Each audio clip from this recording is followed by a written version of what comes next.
Okay, BIP of Bizarre Interest Productions, and I guess we're going to talk about what the Beyblade X anime could, should, or what we want to see do to improve the Season 3 finale. I did see the poll, and it looked like most people were pretty positive about the chapter and the finale, but naturally I did get some comments of both constructive and understandable negativity. So the big question is, we do technically have 3 to 5 fights that we're going to see happen in the last 3 to 5 episodes, maybe? Not sure on that yet. Naturally, I understand where everyone's coming from with each of the complaints, but I want to focus on the battles and the characterization first, and then we'll go into the complaints and the impact that people say are the chapter should have addressed versus whether or not they will actually get them, or if they actually should be addressed, or if we really want it versus whether or not we need it. Also, before we go forward, I do know some people have been pretty insulting and negative towards anyone who liked the ending of this chapter and Season 3's manga version, and saying that anyone who enjoys it is just enjoying nothing but slop.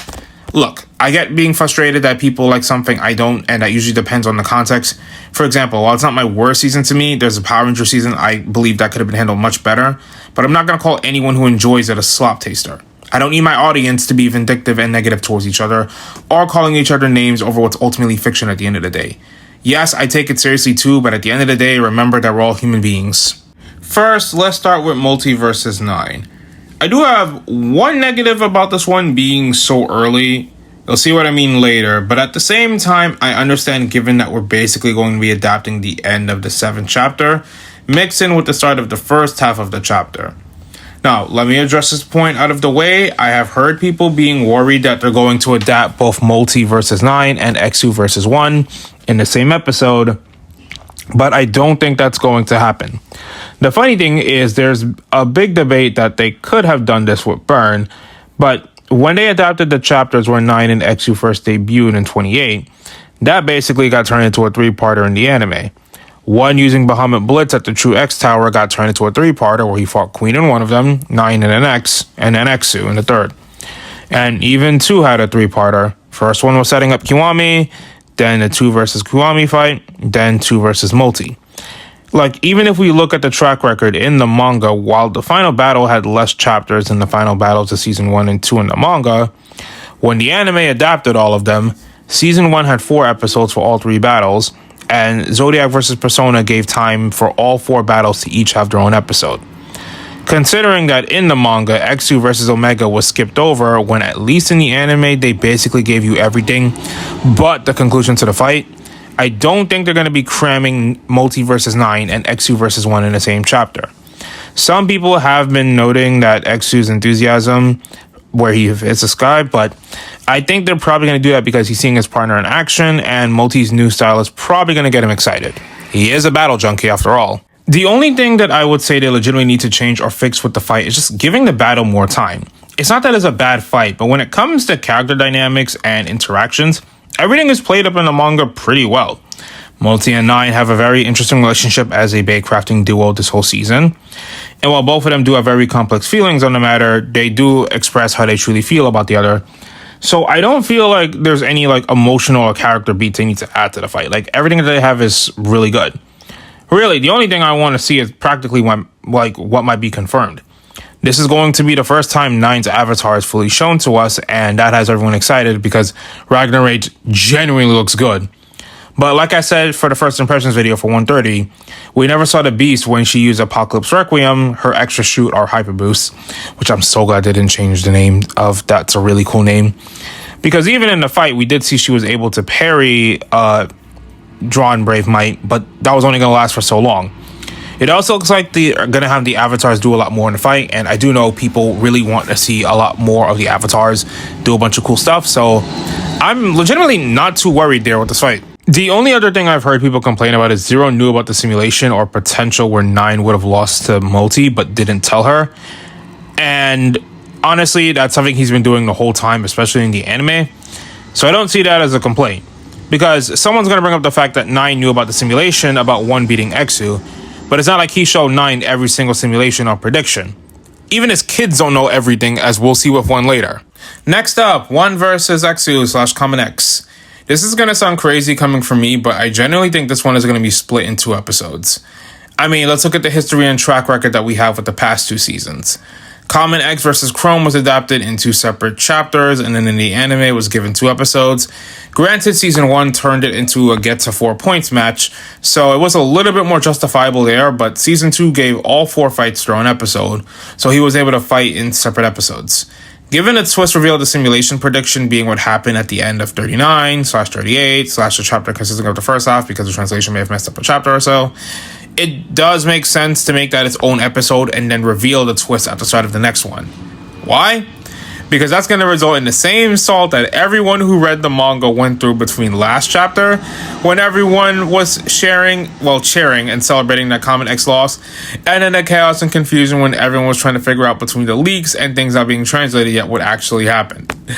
I'm not going to lie, that day was complete tonal whiplash and it was chaotic as heck.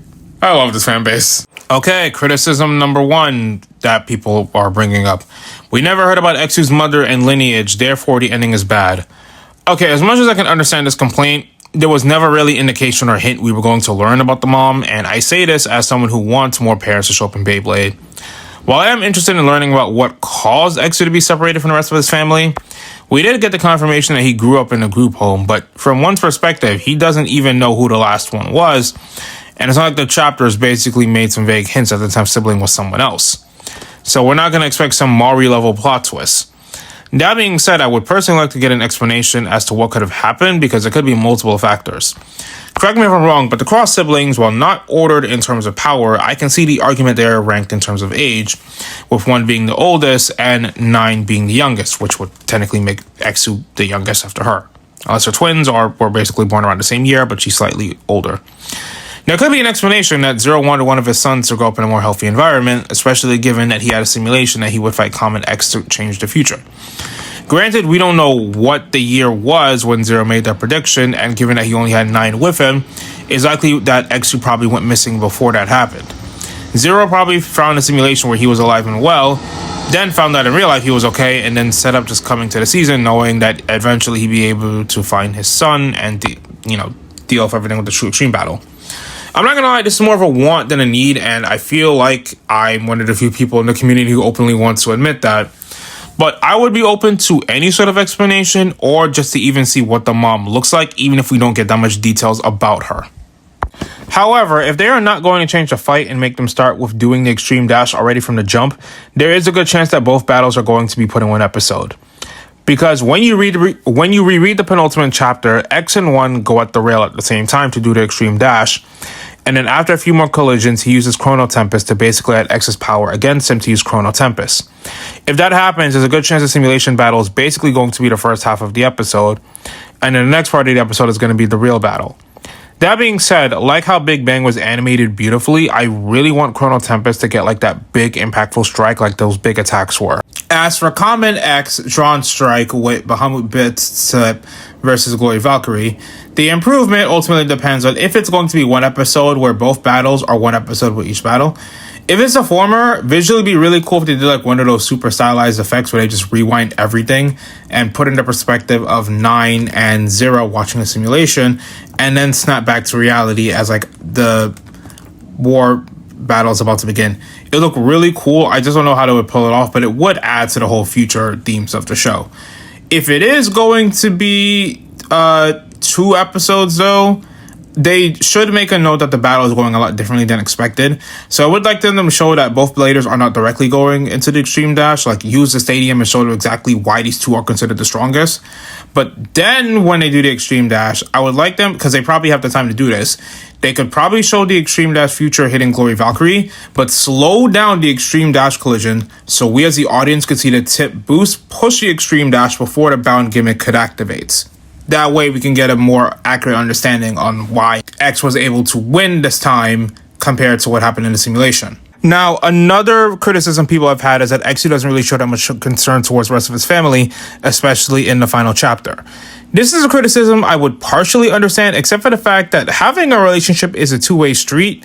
And the thing that I feel like people are kind of neglecting, while he is siblings with the Cross family, almost none of them have attempted to build a relationship with him because they're so focused on the fact that he's strong and is against them that none of them have even attempted to talk to him like an actual family member. The only siblings that have intentionally and willingly wanted to connect with him were 9 and 1. And like I said in the review, I like the fact that 1 gets some time for some self-reflection and, a good time to talk with his brother. The only thing I would say I would like them to add is play up on 1's loneliness, because it's something that's a lot more addressed in the anime, and the manga does have that line about how, he keeps wanting to win and get stronger. Like, all you see is like a linear line to have to ask himself, like, hey, did I let myself become lonely for the sake of the future getting stronger, and yet as a stronger sibling I only exist to change the future based on my loss? Again, I understand wanting more emotional connection with the rest of the family, but if the rest of them are written to not be that way, I want the anime to highlight the focus on 1 compared to Exu, because both of them actually have some care and concern for their loved ones and friends. But the difference is 0 kind of hinders 1 from engaging in it too much. If you just let him have a few shots and moments to play on that, or something along the lines of him and 9 are still being able to battle in the future, and the fact that he can envision himself fighting Exu and his sister, as well as the others, for a long period of time, I feel like that complaint would actually go away. Also, like I said, have the spirit of Bahamut after Dran's avatar in some way or form by giving it some alteration, or having both dragons work together and attack Glory Valkyries side by side, since Might does the same thing. Bird at least had the avatars of Mako and Multi's Beyblades by his side when he fought Lance. Alright, for the battle for Zero and Bird, again, the chapter where Bird fights both Burn and Six, have him and Zero either very aware or hostile towards each other's goals and ambitions, because while he is dismissive of Bird in the chapter before they launch, he does claim that he's not making fun of Bird, and I feel like something that the anime can add is that he knows Bird can influence and change others, but Zero himself believes that he can cause a bigger change with Drake Brave. The major thing this fight needs is more time, because Nether doesn't get the opportunity in its normal mode to actually parry some attacks. Like, the best thing you can do, have it work, but then have Zero use it against them, because Drake Brave is just that much heavier, and have Bird cause Zero to get his Beyblade to the extreme line and still end it with the same conclusion, just hit him with Dragonic Brave Next Generation. Then for the final round, I'm down to see a clash between Zero's Extreme Dash and Bird's Final Judgment, but there's 2 things they can do. A, have Bird's Final Judgment come after Dragonic Break like he did with Revolve Judgment, because when you look at the chapter, when you look at the way that it's framed, it looks like Hell's Nether is behind Drake Brave coming in for an Extreme Dash. So have Bird use a Zap Tip for Nether to completely pivot and use its lower weight to charge in with the speed from his Dragonic Break to use Final Judgment, so it's more reasonable that it gives Bird's Beyblade just enough momentum to be seen visually slamming into Drake Brave's Ratchet and bursting it for the points.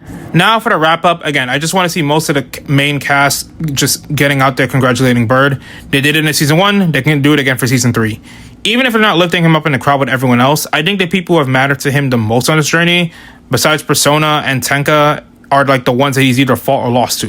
Like Takumi, Pan, Zonamos, Palkun and Queen, Shieru, Karuda, and Burn, and Lance should have like the biggest impact to him winning. And because we're talking about the anime, Kina and Carla too. That, and I would like to know what the cross siblings are going to be doing when they leave. They have enough money given the corporation is pretty well known, so I doubt they're going to be financially losing, and I can assume based off the Infinity Stadiums as well as the Beyblades that they made that they're not going to be running out of money anytime soon, because Zero got what he wanted to change the future. At the very least, I think out of all the siblings, I could at least see trying to move on and do better for themselves. I think 9 is going to have the best case for reflection. 1 might try to help out the siblings more. 2 might try to uplift her family members. 3 and 4 might end up more mellow. I can see 5 reluctantly asking 9 to help him out with more experiments in Beyblades. 7 could be trying to be nicer. 6 might be motivated by Bird to try more or try things a little differently. I could see 8 taking more of a chill pill, and 0 at least apologizing for his children and giving them a much needed break from his activities and antics. After all, season 2 managed to give a lot of the rest of the main cast closure, so I think the same thing might happen for the siblings here. Anyway, let me know what you think the anime should do to improve the final battles, because it is more sound than season 2, but I know some people are still kind of angry with this one, so I'm going to be very curious to hear from people who like it, that people are mixed on it, and the people who don't like it, how they will improve things. Just be civil in the comments section, okay? Alright, thanks for watching, and I'll see you all in the next one. BIP of Bizarre Interest Productions, signing off. Wait, before you go, let me all trick you into giving me a little bit more money, because I actually forgot like one thing I said I was going to bring up earlier that I forgot to bring up in the script. You remember how season 1 had the back then episodes where we got more insight and exploration onto Pendragon and Chrome's issues, which resulted in executing, aka the lack of team camaraderie. Then 44 dived into what led Multi and Shigeru falling apart. Thanks, Gigatani. Then how Shieru became a member of Pendragon and manipulated by Chrome. Those were great. And we even had the Shiraboshi Back Then episode to explain Omega's actions before the battles dived into Million and Lance's backstories in the matches. Those are all pretty interesting, good, impactful episodes that at least gave us more insight into all these characters. So it's a shame we probably aren't going to get one for the season, given that they're already going into the final battle. I think one of the downsides is because Zero and his family are also connected, we basically know, like, everyone there is to know, like, everything there is to know about the Cross siblings, except for who their mother is and how Zero treats them. Not to mention, they all got humbled pretty hard, so it's not like any of them have more hidden depths that we haven't explored yet. The only character I could see a Back Then working with is Zero, and while Omega and Chrome did do some awful things, Zero is one where humanizing him, or at least getting more insight into what made him the person he is both something I think we all personally want to see, especially figuring out what happened to Exu to separate him, but also might be a double-edged sword, since I know some people are going to feel like the show is going to be whitewashing his behavior. And granted, I understand his motivation, but it doesn't excuse his actions.